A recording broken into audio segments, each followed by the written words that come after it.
Halo teman-teman, kembali lagi bersama saya Adit di tempat kita mendalami kisah, aksi dan cerita emosional di balik layar.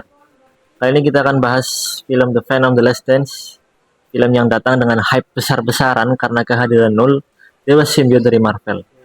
Tapi setelah menontonnya, saya cuma bisa bilang bahwa film ini jauh dari harapan saya. Yuk kita bedah kenapa film ini gagal memenuhi ekspektasi, tentunya tanpa spoiler ya.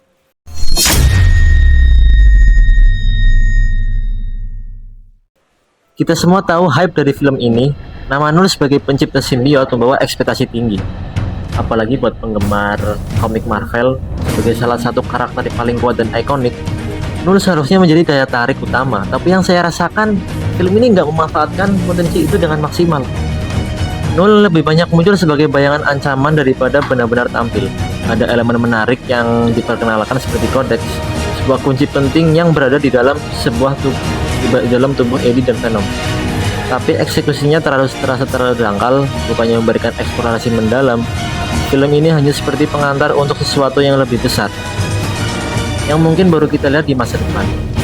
Masalah utama dari Venom The Last Dance adalah narasi yang datar. Kalau kita buang elemen baru seperti Codex, ceritanya nggak jauh beda dari film-film sebelumnya. Eddie Brock dan Venom masih bergulat dengan hubungan mereka yang love-hate. Konflik baru muncul tapi semuanya terasa seperti tambahan belaka tanpa substansi. Misalnya Codex ini punya potensi besar untuk memperdalam hubungan Eddie dan Venom, tapi alih-alih mengembangkan hal itu, cerita malah mengarah ke konflik yang kurang emosional dan tanpa adanya interaksi langsung dengan Null, ancaman terasa kurang nyata. Kita juga punya karakter pendukung baru yang diperkenalkan, tapi sayangnya mereka tidak memberikan dampak yang berarti. Mereka lebih seperti alat untuk menjelaskan cerita ketimbang karakter dengan kepribadian yang kuat. Bahkan motivasi mereka terasa terlalu dangkal untuk membuat penonton berpikir. Kita harus bicara soal Null, si dewa simbiot. Dalam film ini dia nggak langsung jadi ancaman yang aktif. Null berada di sebuah penjara misterius dan kunci untuk membebaskannya adalah Codex. Kedengarannya seru kan? Tapi masalahnya semua ini hanya digambarkan secara dangkal.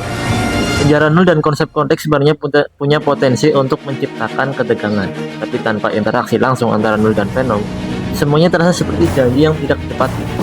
Bahkan musuh-musuhan yang muncul sepanjang film hanya terasa seperti pengisi waktu tanpa benar-benar meninggalkan kesan. Hal lain yang membuat film ini terasa kurang menarik adalah pacingnya. Para pertama film ini lambat dan cenderung membosankan. Kita diharapkan dengan dialog dan eksposisi yang terlalu panjang, sementara aksi besar yang ditunggu-tunggu baru terjadi di paruh akhir.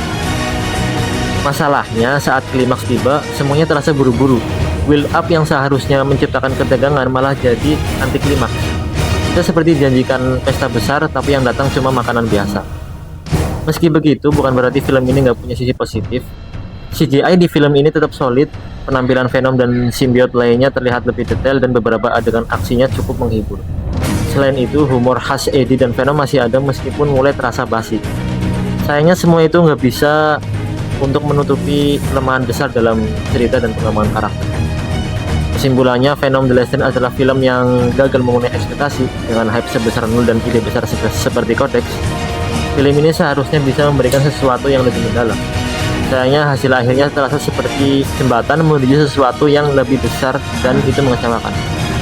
Kalau Anda hanya mencari hiburan ringan dan dengan aksi dan CGI, mungkin film ini bisa dinikmati. Tapi kalau Anda datang dengan ekspektasi tinggi akan cerita mendalam dan karakter yang kuat, kemungkinan besar Anda akan kecewa. Anyway, itu pendapat saya. Kalau kalian sudah menonton, bagaimana pendapat kalian? Tulis di kolom komentar. Jangan lupa like, share, dan subscribe untuk konten review lainnya. Sampai jumpa di video berikutnya. Watching and stay awesome.